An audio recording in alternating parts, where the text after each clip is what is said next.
And we are live. This is the MMA Wales podcast, episode 45, with me, Ricky Wright, James Wallace, and of course, UFC star Brett Johns. And we've got an excellent guest with us today.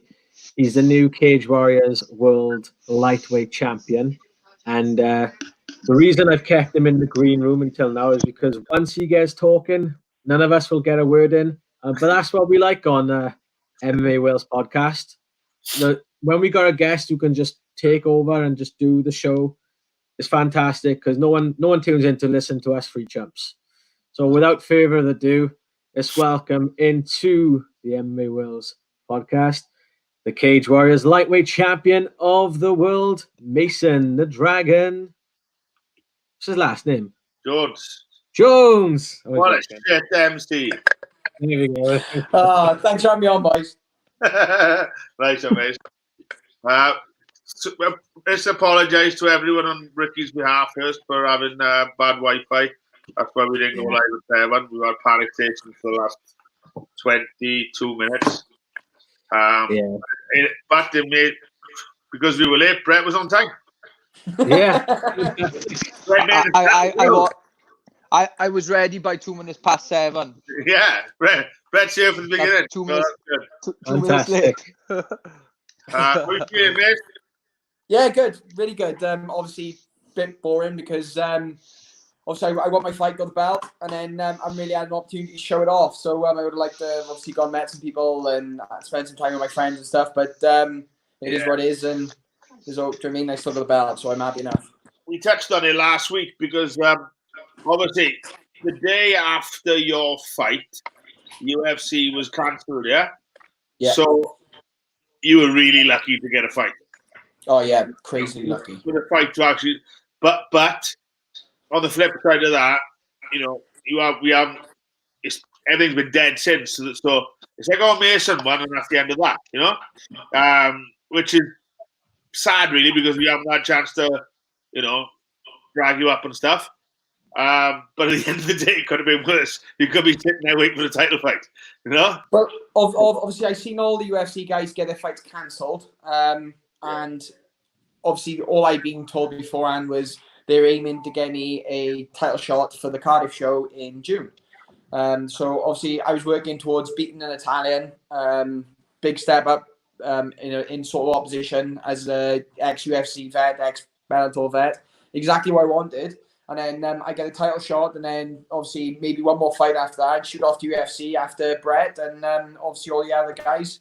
But obviously it didn't work out that way. But I'm just so lucky that I actually got a fight, because obviously I was meant to fight an Italian.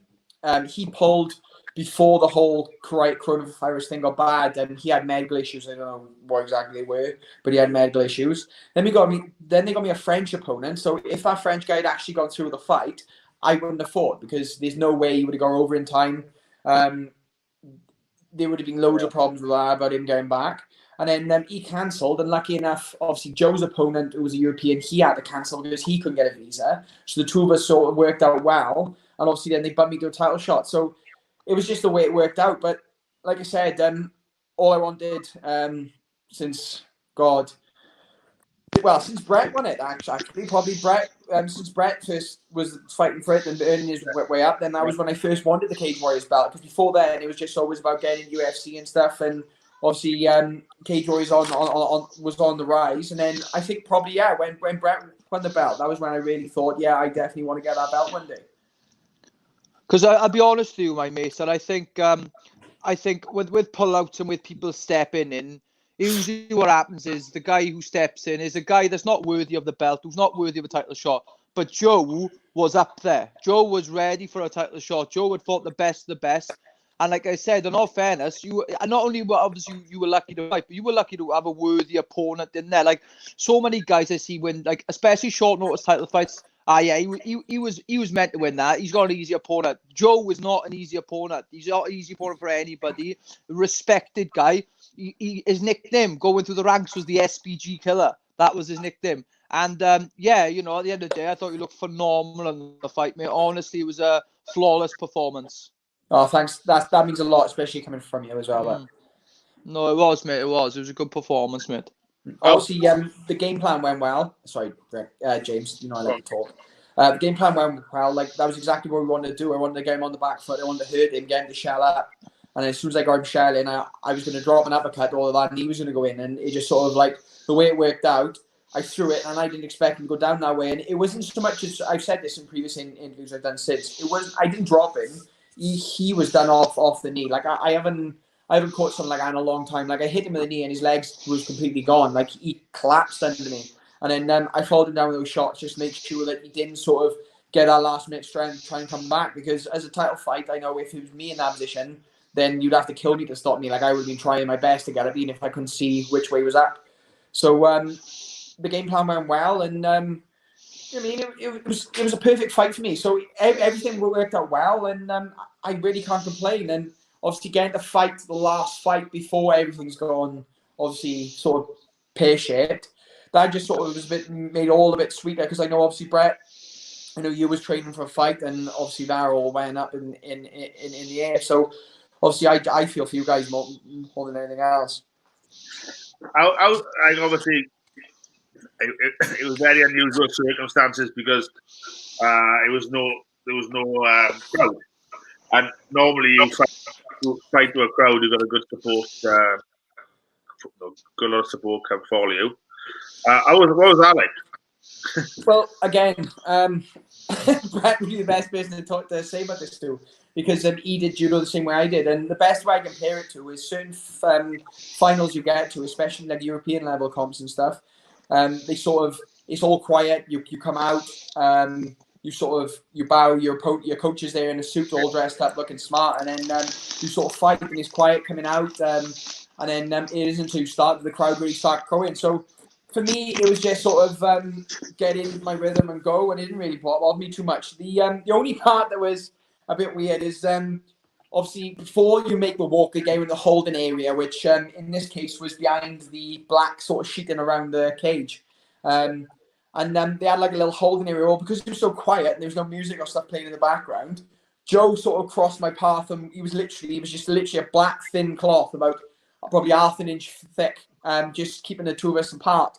And all I knew was his coaches going, "Come on, Joe, you're going to do this. Come on, Joe," over and over again in this shit Irish accent. I was just thinking, oh, I just can't wait to get in and straighten the teeth. So they had 3 days, I think, to get that venue ready. So they probably would have had a room or two to separate you otherwise. But to get a different venue in a different city ready in a few days, yeah, we can excuse that. The venue was awesome as well. Fair play, it was really good, and like you couldn't knock the sort of security measures they took. Like they did everything they could, even sort of like staggering the weigh-ins. Obviously, they couldn't corona test us because there wasn't anything like that out, so they just constantly checking our temperatures. And then they even messaged after the fight a few days later, just make sure that none of us really had any symptoms, and as much as they could. So they did everything they could. And like I said, I'm so happy that they managed to get a show off, because all I want to do is fight. That's all I've ever wanted to do. So getting our last show in, especially the way everything's looking now, like obviously they're on about an August show in Cardiff, and I'm not really too sure where that's going to go ahead or not, but I'll be ready. Obviously, same as I know, obviously you're going to be Brett, you just get ready for wherever comes up. But you think, because this is a thought I had about the August show, because they also announced, is it September in London? Okay. Do you think they're preparing to maybe do another empty arena just in case? Well, like the way they did that was, it was a right size arena. They had a sort of a deal in place that they could do it. So because it's not just sort of the empty arena shows, you still have to get a staff there. So they need shows they can run. Because the main reason London got cancelled, it wasn't because of the Corona stuff. The reason it got cancelled was because the actual the O2 cancelled the venue, so they cancelled the booking. So it's all about the venues, because if the venues are willing to go ahead, then I think Graham will jump at the chance. But it's all to do with venue security, sort of the medical team. It's all this stuff. Well, we're supposed to be having some of the lockdown things lifted, and obviously it'll be a gradual thing to August. So perhaps they're preparing for, okay, so worst case scenario, there's just that. best case scenario, we sell an arena out, or it's somewhere in the middle. You know what I mean? It could be Tell you what, man.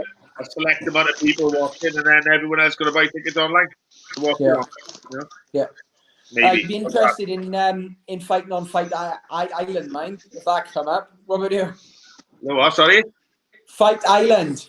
I'd be interested in fighting on that. All right. Fight Island. All the fighters on an island, sort of like. All right. Yeah. Like, Fight the Island. Quest. Sorry, my between my accent and my Mongol speech. Yeah, that's interesting. Perhaps Brett knows a little bit more about that than us. Anything, Brett? Any news on that? I'll have to apologise. I'm not really I can't really hear very well, but I heard Fight Island. But like I said, I don't know, man. I'm excited for it. What they've said is that the Americans can fight in America and Fight Island, and then all the international fighters can fight in Fight Island. So, but the way it works out at the minute, the UFC have done 3 events, and there's not one international fighter that's based in the UK or Europe that is ready for a fight. So we're just waiting on like the European travel ban, and obviously we can go from there really. But like I said, you know, it'd be very interesting to see what happens on like the European and UK circuit once this has been lifted. I'm quite curious to see if Ireland's going to go ahead, and there's a few questions there which need to be answered. But I think the UFC are just waiting on time at the minute, I think. I think also that the lockdowns has been different in Europe than America. So I think the American fighters have been able to train a lot better, more loosely than we have. I mean, you see them online training, the teams in America. Obviously, Brett, after going over there, we see the Hard Knocks boys training all the time online. But, yeah, the Team Alpha guys are doing the same thing. Like you see them training in pro stores gyms. If we put videos up of us training like that, which we're not doing, then we'd have a problem. I'm not letting anyone film me train. So just in case I get grassed up, you know what people are like. Well, it was one I done the other day was without, I didn't film that. I've been doing a little bit of training in the boxing gym on my own. Like I was giving keys to the gym, and then Lauren Price been given keys as well. Obviously, she's training for the next Olympics.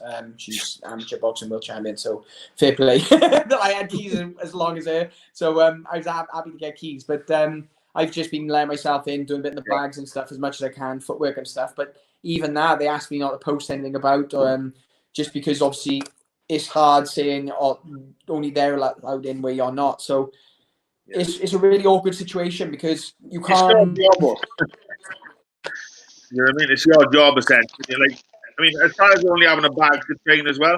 Like Mason, obviously you've been punching the bag all your life, probably doing boxing as well. You can get ready. I tell him Brett this the other day. You can get ready for a fight with just a punch bag and a pair of gloves if you've got enough motivation, fitness wise. So count yourself lucky, but the other guys. We lost James. James gone. James down. So he'll be back now. He'll be back in a minute. So I was going to say, do you know when you were fighting up in Manchester? I know we've gone back to it, but I watched a recent podcast with Brad Wharton, and he was saying that like he was so quiet in the venue that his commentary, the fighters could hear exactly what he was saying. Could you hear the same when you were fighting? I mean, your fight didn't last as long as a lot of the other fights that night, but what could you hear like? Do you know, that's a good question, because all I remember hearing, because I go into sort of like tunnel vision, I do. So nice to be back, James. We had once today, I remember hearing my corner. I could hear my corner really loudly. I remember hearing sort of his corner, and I remember being able to hear a bit of the commentary in the background, but I couldn't really hear exactly what he was saying. Not because they wasn't loud enough, but it was more so I was just sort of so fixated on what I was doing and sort of following along and making sure that I improved, that I did what I was told, rather than obviously my fight against Alexi. I'm sure we spoke between those fights. I went a bit off the rails, got a bit carried away trying to punch his teeth out of his face. So I chased him around a little bit too much. So I want to make sure I stuck to the game plan and I did exactly what we planned. And I was just sort of going through my head and making sure I was doing everything right, and obviously listening out for the my corner. So I didn't really hear too much of what they said, but I know a couple of boys who come back from their fights. Obviously, they come back to grab their stuff before they was kicked out. They sort of said they heard a lot of the commentary and stuff. But yeah, it was definitely a different experience. Did I prefer it? Probably not. There's nothing better than walking out to a home crowd of people, or even an away crowd of people going crazy. But it was a different experience, and it is what it is. Do you know what I mean? I got the belt, so I'm happy enough. Yeah. We've been having questions. We seem to have lost James and Brett now, but this is a disaster tonight. But we've been having questions from the viewers. Brett's back. We've had a question here from Peter Knox. Can you read that up on the screen right now? Yep. If Mason could change one rule in MMA, easy answer for me. 12 to 6 elbows. I think the rule is silly. Pointless, because if you lie on your back, you can throw as many 12 to 6 elbows as you want. If you can throw them up, you can throw them sideways, you can throw them each other way you want. You just can't bring them straight down. Obviously, I understand why it was originally put in, but the way the rules have changed since, I just think it needs to be revised. Obviously, it is what it is, but yeah, I definitely don't agree. Do you agree, Brett? If you could change any rule in MMA, what would it be? Brett? Yeah, I'm really struggling with the sound, boys. But rules that I would change. The 12 to 6, like Mason said, is a stupid rule in my opinion. I remember cracking gravely with one of them in the first round, and I had a bit of a warning. I don't actually think it was a full 12 to 6 elbow. It was more quarter to 12, quarter past 5 sort of style. But I'm not sure. I'm not sure if I agree with that rule. There's a few others as well. I'm like, look, I'm a big ONE FC fan, so soccer kicks intrigue me. And Pride, the stomps as well. Yeah, right, Shogun Rua style. Yeah, definitely. That'd be good, didn't it?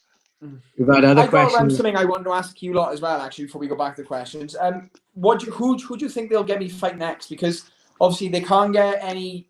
Like, are they going to be able to get Europeans in? Are they going to be able to get internationals? Because obviously, if I had my say, I'd want to fight a UFC veteran. That's what I want to do. Obviously, because I want to prove I'm UFC level. So the best way for me to prove I'm UFC level would be to beat the UFC veteran.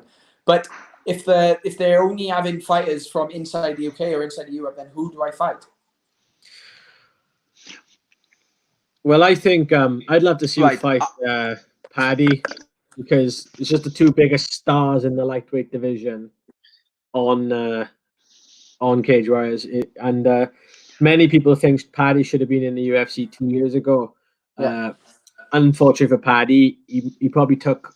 He probably shouldn't have taken the fight with Nad, and Nad beat him, and Nad ended up getting taken over him and got the contract first. So many people say Paddy would have already been in UFC. I would love to see that. You're both the biggest ticket sellers on Cage Warriors, in my opinion, and I don't think anyone would dispute that. Either one of you just sells places out. Can you imagine meeting halfway in the Midlands and just? I'd fight in Liverpool. Oh, that'd be even better. I'd fight in Liverpool. If they paid enough, I'd fight in Liverpool. Obviously, they'd need to sort me out, because I'd lose a lot of ticket sales.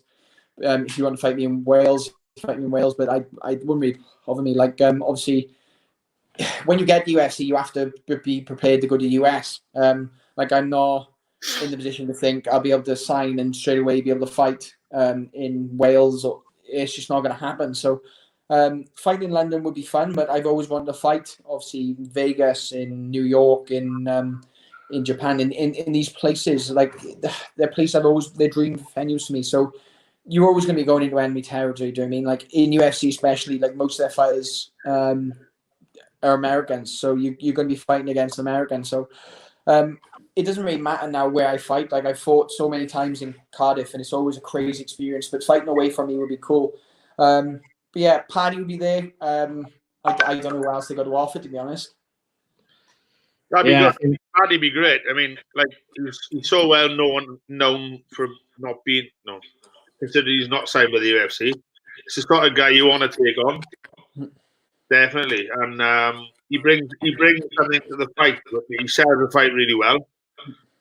So he brings something to maybe get under your skin a little bit, that little bit, which is good. Well, this last fight I had, obviously I knew that there was going to be problems with the Europeans before the Italian pulled out, and then when they offered me the French fight the next, and I accepted, I just sort of didn't see how it was going to go on. So the first thing we asked was, is there going to be a problem with this whole coronavirus thing? And this was before the fight, and they said, look, all we know so far is going to go ahead. So as soon as they rang to say that he was out, I'd already bet some of my dad know they was going to offer me Paddy. Like, I genuinely thought it was going to be against Paddy, so I was really looking forward to it. And then when they threw Gio at me, it was just a big curveball. So it worked out. Do you know what I mean? Whether I fight Paddy, I'm not really that interested. Like, obviously, if his name comes across the table, I'll take the name and I'll sleep him in a round. I'm not worried. But I don't really care. Yeah. He matches up well stylistically for you, I think. Yeah, he's one of them fights. Like, I watched the Nan fight the other day, and we did the online talk about it. And you just got to be smart at what you do. Because I watched that fight, and he's so dangerous. He's not somebody you can sleep on. But I do think I'd get him out in a round. 100%. I think I could. Takes risk, and they pay off sometimes. As I say, I think he's too smart for that. But yeah, that'd be interesting. Yeah. And I was just saying, going to meet Liverpool makes sense as well. It's like if Brett can hear us, he'd tell him he fought all his first fights in Wales and then went away, so he can't hear us. So. I don't think he can, no. He's gone again. He's gone again. He lives in Clinton. They've only just had internet, see, so I can give him, Yeah, they put it up there. Grab your phones, man. Like, my phone's working peach up here, and I'm in a town with about a population of 4,500 people. That's probably why the Wi-Fi's working well. No one's on the internet. 3,000 fighters, though. 3,000 fighters out. That's just the women. Yeah. So we got a question here from Kai Evans. What was your toughest fight mentally and physically? Oh God. Physically, my toughest opponent would be Desmay, just because he was the strongest opponent I fought. Like, I remember I was working with a couple of welterweights for that fight. Khalid was one I was working with a lot for that, and he was always well known for, obviously, Aaron's really strong. If he gets you against the cage and he locks his hands together, it's really like stupidly hard to stop him from taking him down. So like, I worked with the Team Alpha Male guys as well, and Aaron still, like, I could stop a lot of those guys that they're taking me down from it, and he still managed to, as soon as he changed his hands, I was gone. So I felt really strong, and I remember Desmay locked his hands, and I just couldn't. I couldn't stop him locking his hands, and two, I couldn't stop him from shooting me out. So he was definitely the strongest fighter I've had. Mentally, I think the toughest fight would probably be. Do you remember the French guy I fought? Because I always get his name wrong. Commandé. Yeah, I had a broken hand going into that fight, so I really struggled with my hand at the time, and I struggled for the fights after. That's the main reason I pulled out the 100 card. Was literally just my hand was holding together with straw. So I'd literally been taking risks, and that fight I couldn't really throw it. Like, my corner team had been asking me leading up to it. They were like, it was after the Craig Edwards fight. They'd been like, look, how's your hand? Is it good? I was like, yeah, it's fine. And then my boxing coach was the only one who really knew that I was struggling, that I couldn't really hit mitts. I was only hitting paddles. And anytime I put a glove on, he was in pain. So I really struggled. And then we just sort of wrapped it up and told everyone it was fine. And I think that did the best for my sort of experience, my fight IQ, than any other fight I had, because I couldn't throw my right hand. So it was all elbows, and then it was all sort of like, look, your game's sort of breaking up, so you're gonna have to take him down. And every time I tried to take him down, I kept picking him up. And I remember I come back after the second round, and I wasn't gassed, but I was tired. And I think that's one of the best learning experiences for me, because after that, I went back and really rebuilt my wrestling game so that rather than picking people up, I'm always trying to drag people down. It's constantly putting weight on them and constantly making them gas. And I'd already been doing it with my boxing. Like that was my boxing style, to lean on people, to really pressure people, dirty box inside, and just keep constantly putting weight on top of them. So mixing that in, that mixed really well with my judo anyway, because my sort of my ashigurais, my foot sweeps were always one of the things I was good at in judo. So it just sort of it mixed in my game so well. Yeah. Got some bad news, guys, because I don't know if you've seen, but I put it on the screen now. Brett's out of action, so a moment's silence for Brett. He's a victim. He's a victim of 5G. 5G. 5G. Christ. If you're on a case, he's not. At least So I'm the Blanc- only Cage Warriors champion in this podcast now. I'm happy about that. Yeah. Oh, don't forget though, James Wallace is an IKF middleweight champion, kickboxing champion. So don't forget. Super middleweight if my life depended on it. And still, because no one's won your belt off you yet, No, you're still technically the champion. couldn't defend it if I tried. Anyway. Another good question at the bottom. Laws. This one here. What fights do you want in the UFC by Laws? Rabbit fans. Habib. I'd love to fight Habib just because obviously Habib's got the belt. Ferguson, just because he's mental. But I think the one fight I want out of all of them would be either Gaethje. I've always loved Gaethje's style. Like the guy's on paper's got the best wrestling in UFC. Like I generally think he's probably got better wrestling than Habib. And instead of that, he just wants to stand there and trade. And then the other person would be Dustin Poirier. I've always been a big fan of Dustin Poirier since McGregor beat him. So stylistically, any of that, like them last three. Yeah. Obviously, I don't think anyone can have an exciting fight against Habib. I just don't. No. It's always like dealing with a landslide, you mean, or an avalanche. You just got to sort of constantly keep trying to swim to the top and hope you can sort of scrape the rounds.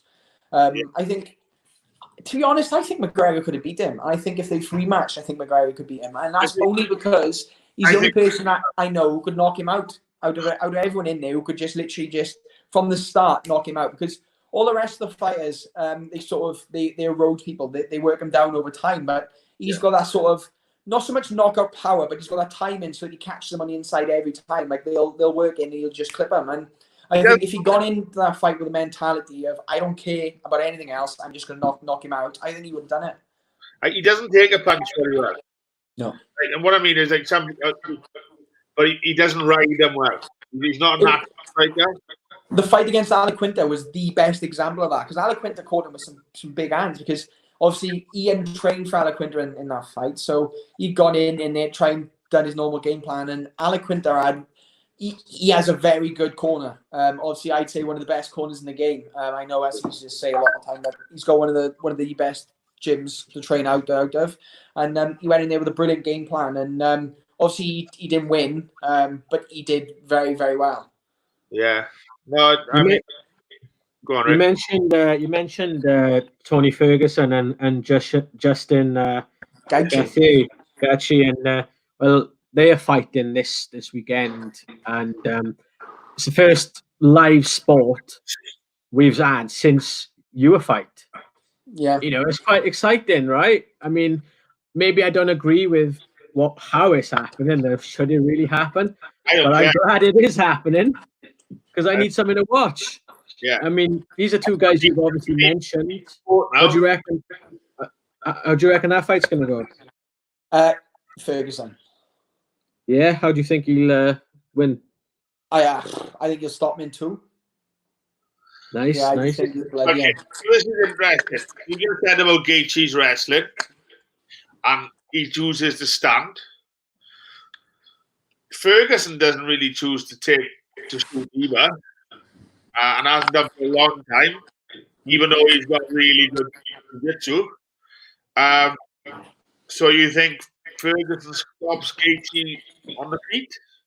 Well, this is the thing. If Gaethje is smart and he actually listens to his corner and does the right thing, he'll go in there and he'll take Tony Ferguson down and he'll make it the most boring fight people have seen in the last couple. Since Khabib's last fight, he's not going to do that. No. Like if he went in there just to win and he just took him down, ground him out, he'd win and then he'd fight Khabib for the title, and I think he got a good chance of winning. But he's not going to do that. He's going to go out. He's going to go gun ho. The two of them are going to stand in the cage and they're going to exchange with some mental exchanges, and it's going to be an absolute wild fight. And I think he'll rock Ferguson more than once. But I think Ferguson's just going to catch him with something naughty, and I think he's going to open him up. And I can see him sort of just stopping him. I just think he's going to stop him. I don't think it's going to be anything flashy. I think he can stop him. Pun? Repetition. He gets in your face and keeps it. So, like yourself, really. You get it. You beat hitting people until they can't get it anymore. Apart from my last fight, that was a clean KO, boy. That was great. And the co-main event this Saturday is Henry Cejudo versus Dominic Cruz. Now that's quite a good fight as well. It's a really good card this weekend. So I mean, we've all got something to watch. Good reckon on how? I'm not a fan, to be honest. Like, I think Cejudo will win. I hope Cruz wins because I think he's past it now. I think he's got the best analytical mind in UFC. Yeah, he had a really unfortunate career. I mean, like he was just unbelievable for the ages, and then the injuries. Like what I mean is the injuries. It was like 2 years, then another 2 years. I really don't think it's an unfortunate career. Like he's put photos up of this training camp, and he's literally the one side of his body is black, and it's like that's not an unfortunate training camp. That's literally trained like a mongrel. Like he's literally all I've known for his career, apart from the fight against Cody Garbrandt, all I've known him since he's been injured. Like he's just been injured constantly. Like obviously, I see he fought TJ Dillashaw, then he fought Cody, and he's just been injured since then. So I think one of them. The original injury he had to put him out for quite a while is because he was sparring, and he tripped over someone else who was sparring at the same time. And then you got to ask him, like, why is the world champion sharing a cage? Do you know what I mean? But why is there people behind him when he's sparring? There is that. That way looking at it, I suppose. Do you know what I mean? You mentioned Dominic Cruz with his injuries. I mean, is injuries something you've had in your career, and how do you deal with them? I've been really lucky, to be honest. Like the only injuries I've had have been things from in fights. Like I haven't really had anything from training. Obviously, you get the old I broke some toes, broke some fingers, had some cuts and stuff. But and obviously just bruises and dealing with like aches and stuff like that. But that's nothing new. I mean, when you're getting beat up for a living, that's what sort of part of the go. But I've had sort of judo was the worst big injury sort of makers for me, and then coming back, like I'm so active with my prehab and my rehab and sort of just constantly keeping up to date with stuff. So my body's usually in quite good nick. I had little problems with my feet. I had a little problem with my calf where it was after the Desmond fight. I kicked him that I kicked him that hard that I tore the calf off my shin. Yeah. Didn't even realise till afterwards when I had a big lump sticking out of my leg that was really weird. And then I tried and kick and I had pins and needles going through my leg. And then when I went to see a physio, I went to the doctor's first. The doctor was like, "Oh, it's just a vein." I was like, "It's not a vein because I've been alive for 23 years at the time, and I've never noticed a vein."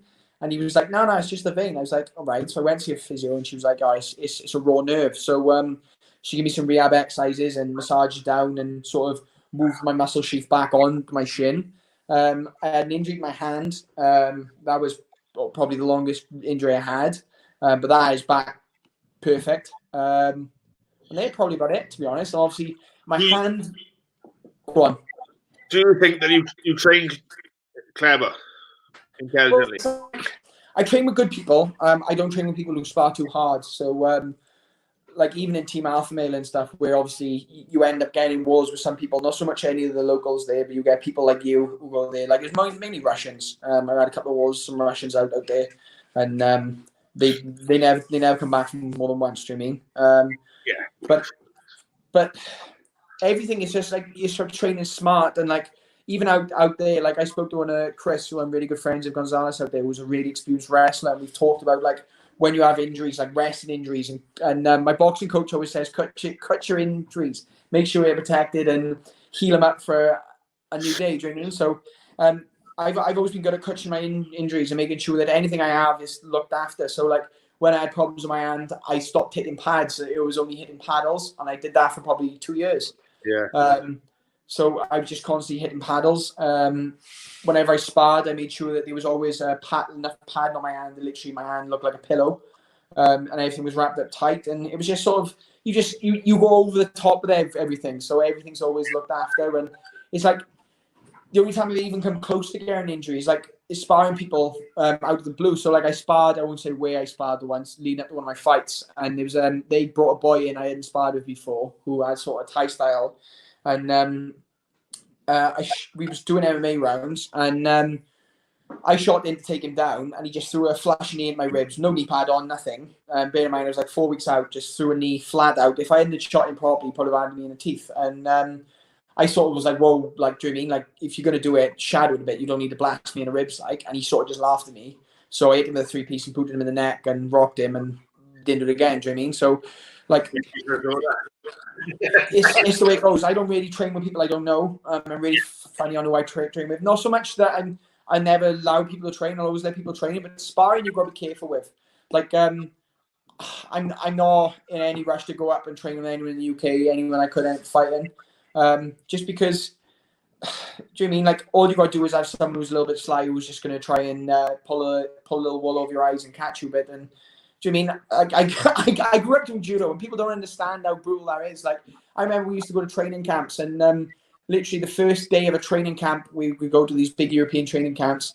Our coach would just literally say, look, make an impact. So we go on the mats, and then you'd be training with people, and literally you'd be dragging them onto the wood and throwing them on their head first into the wood, just so they made sure that they knew you weren't there to be messed with, and that you wouldn't deal with people. Like, there was only a small group of us, and we made sure that if anyone wanted to go too hard and they wanted to try and be a dick, then you'd feel it. So it was sort of like I've always taken that in, that I'm really careful of who I train with. And it's just smart. It's just being smart. Like, even the Team Alpha Male guys, like, you go out there, because I always wondered how they do it, because obviously they're well-known fighters. Like, who doesn't want to go and train with people like Touchy Feely, Darren Elkins, do you know what I mean, Cody Garbrandt, who would want to go in and exchange with them? So I've always wondered how they did it, because surely they'd have people coming in who try and knock one of them out, and just so they could brag for the rest of their lives that they managed to catch someone like that. But they're really selective who they train with. Do you feel like you've had Do you feel like you've had a target on your back, because you've shot up really? Your rise to where you are now has been really quick. And do you feel like when you go training, there's a target on your back? In the UK, no so much. When I'm in Team Alpha Male, there definitely was. Not any of the UFC guys or any of the top level guys. They are unbelievable. Like, I've never been to a gym with a friendly atmosphere like Team Alpha Male, and that is honest. That's not just me protecting my ass. Like, I remember the first day I went training. I got there. Nad wasn't there. I thought he would be there at the same time. He wasn't. So obviously I had no introduction. So Uriah come across, introduced himself, and I was sort of like, right, don't be starstruck. Don't be starstruck. So I was talking to him like he was just a normal person and all. And we walked down, and he introduced me to Cody. And I thought, all right. So I didn't know how he'd be. And Cody literally put his arm around me, dragged me down to the mats, and introduced me to everyone on the team. And do you know what I mean? Like, he was world champion at the time. So it was like that's the atmosphere there. Do you know what I mean? There's a different attitude in America as well, I think, where they want to be your friends in the gym. Yeah, they do. It's like Chris and stuff. Like these guys. Chris messaged me after my last fight just to sort of, he knows I love criticism when it's my fights. I adore people criticizing my performances, because if you tell me what I'm doing wrong, I can improve, and I've always been that way. And he literally messaged me saying congratulations and stuff, and then sent me a list of stuff that he thought I could improve on. And that's the relationship we got with them. Like, these guys are all super supportive. They're all watching my fights. They're always commenting on your Instagram photos and stuff, and they're always doing what they can from the other side of the world. Do you know what I mean? And like, when you're out there, like, me and Chris argued a few times, because he was always trying to, when we went out for food and stuff in between training sessions, he was always trying to pay, and I was always trying to pay, and like, When you say Chris, which Chris do you mean? Gonzalez. So Right. I got on really well with Chris up there. He's close enough to my age. I think he's a bit older than me, but he fights Bellator, up and coming. Obviously, the coaches the coaches do their own thing. But Uriah is the same. So last time I was out in Team Alpha Male, I was meant to come home on Thursday. Obviously, that meant I get, because I was out there for just over 2 weeks, I made sure I hit it 3 sparring sessions. 3 sparring sessions. So the main sparring sessions are Wednesday. So I got there in time just for sparring, and then I left just after spar day. So the Sunday, because it was my last Sunday before I went home, and no one trains on Sunday, it's rest out there. I went sort of, they have like electric scooters in the capital. Like, it was really nice weather, so I went around these scooters, just messing around on my own, because I was out there on my own before I come back. Sort of seen the capital and stuff. Just had a chill day. I'd done a recovery running all the morning, so it was just sort of something I wanted to chill out and something I wanted to try. And the boys out there recommended doing it, so I did it. I had a whale of a time, and then because I had enough food to last a few days, I thought, right, I need to buy some more meat. So I went to the supermarket, went in, bought some meat, come back out. And when I come out, someone had reversed and literally just taken the entire side panel off my car.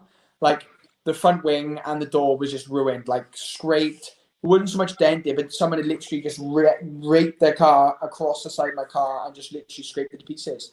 So I remember I come out, seen it, burst out laughing, walked back in, said, "Do you have any CCTV?" And they was like, "No, we don't have CCTV outside." So I was like, "Fantastic." I was like, "That's what you get for shopping at cheap supermarkets." Do you know what I mean? So I went back.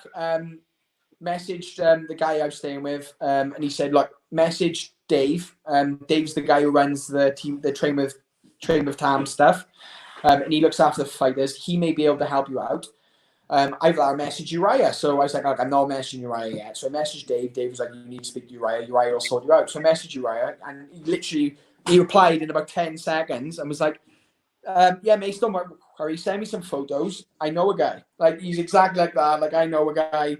I'll get sorted." So I sent him photos. He said, "Oh, really unlucky." He was like, "Come into training tomorrow. Bring the car. I'll sort it out."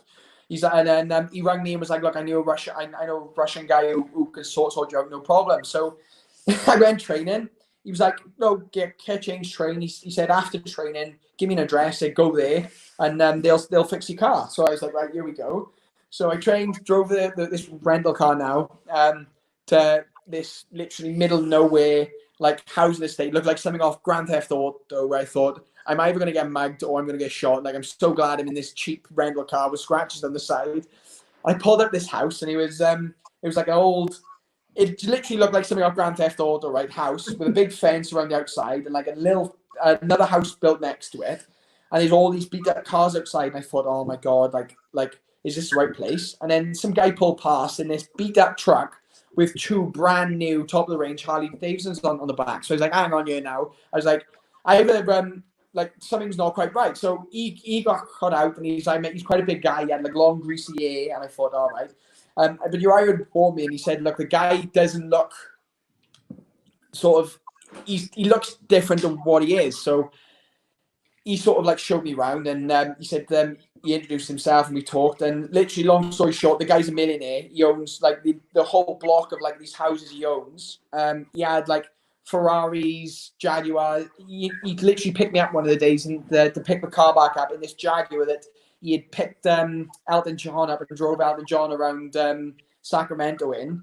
And he literally took me to some guy who does all the fix the rental cars up, and the guy fixed it for like $300. And I picked it up 8 hours later, and he'd done an immaculate job. But like these are the guys Uriah knows. Like, rather than just sort of like pie me off, he introduced me to a friend of his who's not only a multi-millionaire, who's got like connections everywhere, but he actually pulled a favor in for someone who I've been out there 5 times. He doesn't get any money out of me, and he literally just did it because he could. And like, that sort of explains it more than anything else. Like, he'll do anything he can to look after you while you're out there. And like you said, the USA guys are just they're so nice. Like like, even if I hosted someone here to train and that happened to them, I'd be like, "Oh, I'll see what I can do, but I don't really know anyone who can get fixed in 2 days." because like the car had to be returned the day before. So I went and see Uriah on Monday. So I had literally a day, and I remember I dropped the car off on Monday afternoon. Because we trained 9:30 till 12. 9 till 12.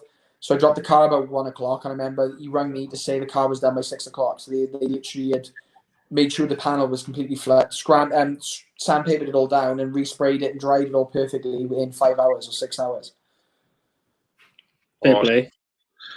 You won't get that around here. You won't get that around here.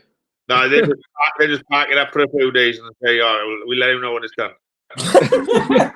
that's the thing, is like they look after you, and he doesn't do it because he gets anything out of it. He does it because he's a nice guy, and like, you find that, don't you? You find these guys at the top, or they've got it because people want them to get it, just because they're nice guys. You know? It's like you don't get anywhere by being an asshole, do you? You know what I mean? No, and like the James. So sorry, James. I keep interrupting you all the time. Sorry, guys. Your pre-workout still kicking in for the run. I know. No, it's like it's weird because even the gym, like the only time I've ever seen someone who's sparred too heavy, because obviously if boys want to heat it up in there and they want to sort of bring the level up, they'll say, "Look, boys, keep it controlled," but they'll just let you go. If the two of you are the right level and you both of you are on the same sort of ground and it's quite even, they'll just let you go wherever level you want to go at. So like when I've gone there before, like I said, like I ended up there's two Russian brothers who train up there now and again, and it was leading up to the fight against Desme. So they knew who I was, and they I remember they kept trying to chat Maddie up, my girlfriend, and they were saying stuff to her, and I just sat there laughing because stuff like that don't bother me anyway.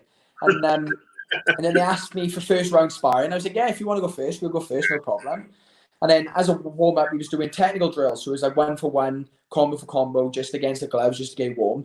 And I remember before we even started, like the first combo he threw at me was just like the hardest 3-piece combo with a kick on the end you could throw, like literally just trying to be a dick from the start.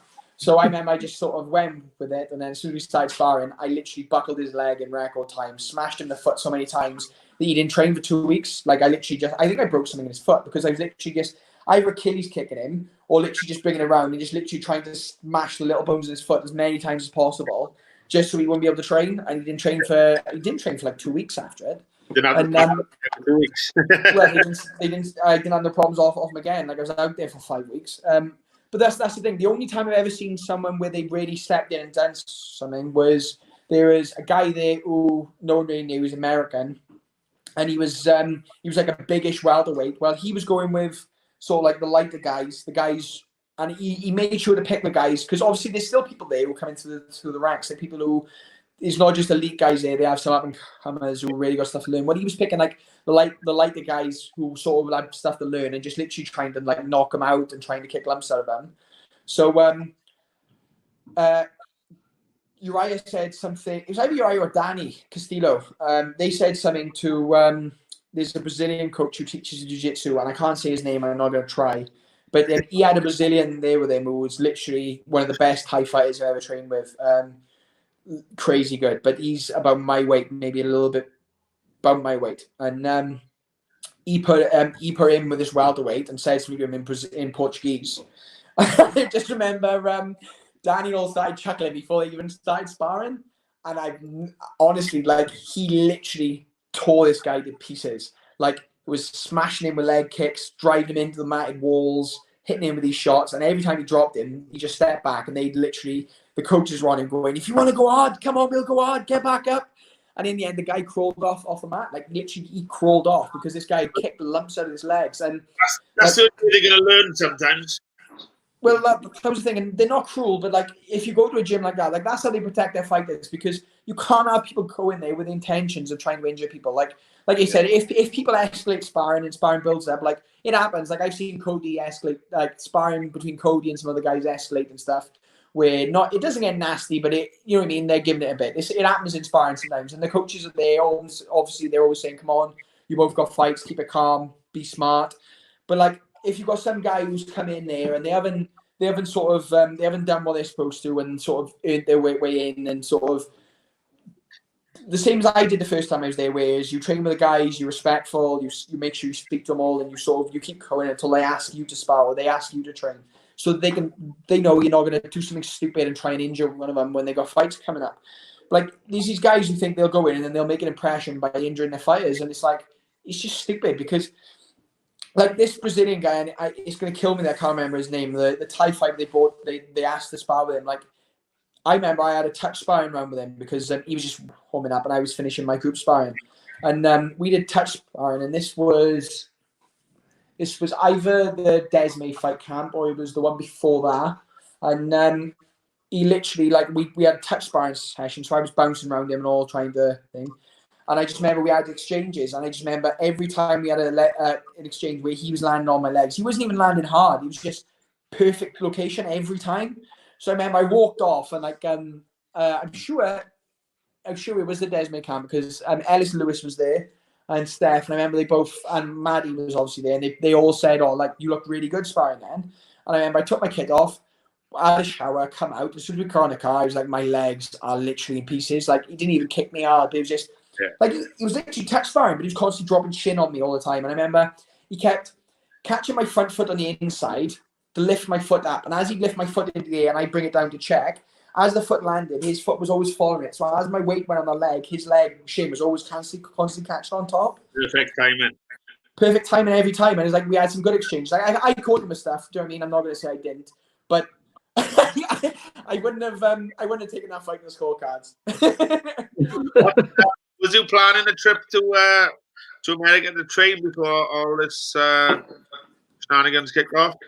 I was literally going to book last minute flights after this fight because I had money to do it, and then it all obviously went this way. But to be honest, like I've been spending so much of my camp money and my sponsorship money on training camps that my savings have been taking a dive anyway. So to obviously be able to put some money away for a change made a difference. And even though a lot of my sponsors aren't currently paying me because obviously they're not in a place to, and which is, do you know what I mean, that like I'm more than understandable. Like I've still got one or two sponsors that they pay me whatever. So and fair play. Candle Talent, he sponsored a lot of my fights. So even though it was in Manchester or in London, he still sponsored my t-shirt, my banner. And I remember after the fight, he messaged me just to say, well done, do you mean, saw your fight. Don't worry, money's in your account. Because I even messaged him before the fight and said, look, the venue's been moved from a full arena in London to Manchester. I was like, you're on my banner and t-shirt. Are you still happy to go ahead? Because with the Corona stuff going in, and obviously my dad's running businesses, I knew that there was going to be problems with it all. So I made sure like they were clear that if they didn't want to pay, then it was fine. I just, do you know what I mean, we can work something out. But they were everyone I had on my banner and stuff. They literally paid on time and they paid straight after the fight. So awesome. It's perfect. You know what I mean, and I think that just shows professionalism more because like if I run a company and I was paying someone to advertise my company in London in front of a sold out O2 venue, and then it got changed to Manchester with no one in the crowd. And most of the time, do you mean people skip forwards past a lot of the time where they're entry, they just wait for the fight to come on.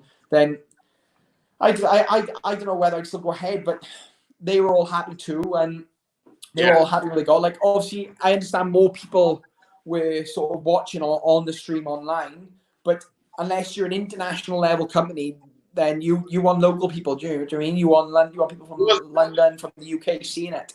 Yeah, it wasn't a home fight though, was it? So it's not like they were benefiting from fighting in their own, fighting in their town. So they know they pay it. Oh, that's great. Yeah. So, being as you've only got 5.5 minutes left, do you want to give your sponsors a shout out? Because obviously, they help you there, Yeah. So first shout out to Tammy Fightwear. Obviously, they supported for a long time. I know they support Brad as well. Brilliant company, British company, always supporting. SD Sealants is another one. SD Sealants sponsored me for probably the last 2 years, last year. And I've known the guy who runs the company for years, and do you know what I mean? Can't find a better sealing company. PP Builders, they sponsored me since I was probably 15. So big shout out to them. CCS Scaffolding, again, they sponsored me a long time. Candle Talent, obviously I just give you a shout out for another one. He always sponsors my fight camps and he's always supporting, so big thank you. And the other person who sponsored my last fight camp was Patent Seekers. They sponsored under Pat World. So big shout out to them for sponsoring, and big thanks to all the guys who support. Like I said before when we talked, Without sponsors, it's a nightmare journey. Like, I'm still not in a place where I can earn money, so sponsors are what keeps me afloat. What's your Insta and Twitter? So my Instagram is at MasonJones95. My Facebook is at Mason the Dragon Jones, and then my Twitter is at MasonJones1995. But bang me a follow on Instagram. If you've got any questions or any messages you want to send me, like I said, I know a couple of you probably had questions that they didn't get around to because I talked for non-stop for 20 minutes. There's one question I'll pull up now because it's interesting. Kai Evans, the knees one. No. I put the wrong question up, but do you feel pressure? Suffer with nerves.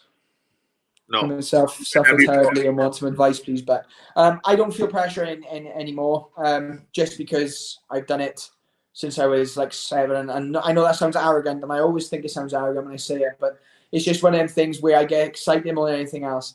But the best way to do it is visualization exercise you can do. I know it sounds like Wing Chun stuff, but really give it a try. There's visualization stuff you can find on the internet, and that'll work perfect for you. I use podium mentality, finish visualization. So that means I visualize how I'm going to finish a fight, or if a situation goes this way, what I'm going to do. And I literally just positive reinforcement all the time. I got a vision board, and it's just little things like this that just literally they get your mentality in the right place. Whenever I do my runs cutting weight, I'm always visualizing. Like I had to practice to get to work on a treadmill because I used to struggle on a treadmill because I nearly fell off a few times. But when I run on a treadmill, it's constantly visualizing, like finishing fights, different stuff. I'm going to connect with people, stuff like that. Sorry, James? Treadmills are too flat for you. You used to running on hills where you live, so. Honestly, you're either going up or you're going down. Brilliant answer, that was. No, the question I saw again of Kai. Do you think knees to the head should be legal at amateur? Just a yes or no. Unified amateur, yes. I don't see why not. Whether they make you wear knee pads I don't see the difference. Just bang something else on. Do you mean them MMA gloves? Even if they're good, they're clinical. They're going to get knocked out. So if the only thing I can see they're worried about isn't the impact, they're worried about the cuts. So bang a pair of knee pads on and let them get at it. Do you mean like I think the more realistic you make amateur, then the better it'll be for when they transfer to pro. But in countenance of that, I think knees and elbows is sort of a reward to go pro, being able to do a little bit more. There's got to be a difference in the rules, isn't it? At the end of the day. Yeah, because you see these guys who they're like 25 as an amateur, and people are going on about like, oh, it's fantastic and stuff. I just don't understand why. Like, anything more than 10 fights as an amateur, I think you're staying a bit long. Like, if you're young coming through the ranks and you want to build up and get a bit of strength, then I understand. It depends on the goals, though. I mean, like amateur boxing, you see people say amateur all their careers because it's a hobby, not for a living. They're the people who don't 100%. Need elbow and knee to the head. So one thing I will add on to that is, Kai, it sounds like you want knees in amateur. You are 5 foot nothing, mate. The last thing you want is knees to the head. That's it. Crazy guy. Brilliant, Mason. It's been great chatting to you, or you chatting to us. Obviously, guys, follow Mason. The other thing I was going to say is as well, you was on about you and Chris arguing about picking the check up. I missed that then, sorry. You were saying about you and Chris arguing about who's going to pick the check up. You both want to pay. Just go out with Brett, you never offer. Swansea boys, man, they're all the same. I remember from when I used to go out with Davis, bastard, man. Like I said, thanks for having me on, and I am sorry I got carried away and talked to you non-stop. No. But, I enjoyed Mason, talking to you a lot. It's the third time you've been on our podcast. It's always a pleasure having you on. As you said, people don't tune in to see me and Wally, maybe Brett, but not us. They tune in to see the guests, and you are always one of the best guests because you've got plenty of saying. You're good at saying it as well. So massive thank you. See, but before we go, he's late. Before we go, though, I just want to wish Brett best of luck because he's been doing a charity event for Valindra charity where he's cycling 1,000 miles in a month on an exercise bike in his living room. And I couldn't think of anything worse than doing 33 miles a day on an exercise bike in the living room watching Lou swimming. Maybe a rower. Maybe a rower. I've got these now, you know, because I know his mate Kyle. I don't know if you know Kyle from judo. Davis. Yeah. That's what it's all about. He done like, he done like 12 hours a day for 3 days, was it? Yeah, let me just stop you there, right? So Kyle had a reputation when he was in the judo team for being an absolute head screw, and that's coming from me, right? That boy is an absolute lunatic, and I do miss him a lot because obviously he was in the judo team for a good couple of years, and me and Kyle always got on well. Like I've got massive respect for Kyle, and that's a guy who honestly, if you want an interesting guy who did judo on a podcast, get Kyle on, because the stories he got, and even the stories from like the stuff he got into on the Welsh judo team, they probably shouldn't really tell you too much, but honestly, the guy's a legend, and Kyle's one of the earliest MMA fighters from Swansea. He was fighting on House of Pain many years ago, and so yeah, he's got a lot of experience. And before we go, a brilliant reply message from Kai Evans. I've got a good jump on me. So that's he obviously wants to play in these. But anyway, we better go. So thanks for tuning in, guys, and join us next week at 7 o'clock. Hopefully, we'll resolve our sound issues by then. And I think we got Daniel Morrison and I think we're going to ask Alex Gill as well. So it should be worth tuning in for. So, guys, thanks you once again, and see you next week. See you soon. Bye, guys.